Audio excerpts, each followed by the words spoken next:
Hello everyone, this is Teacher Nghĩa. Let's review our lesson.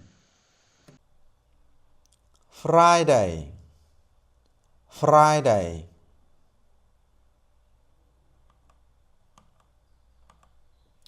I throw darts on Friday. I throw darts on Friday.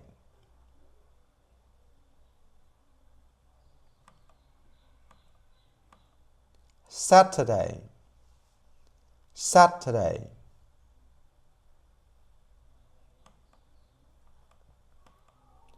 I color pictures on Saturday. I color pictures on Saturday.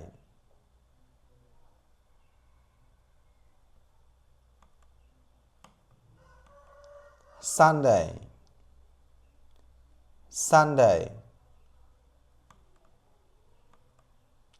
I sing songs on Sunday. I sing songs on Sunday.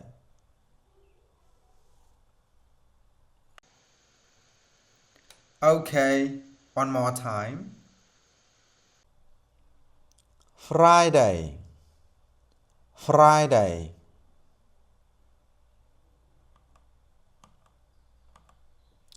I throw darts on Friday. I throw darts on Friday.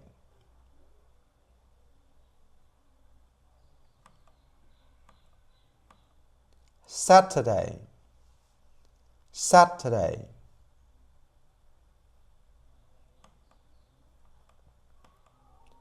I color pictures on Saturday.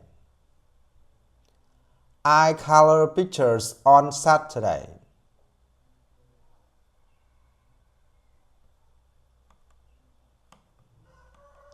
Sunday, Sunday. I sing songs on Sunday. I sing songs on Sunday. Thank you for listening and goodbye everyone.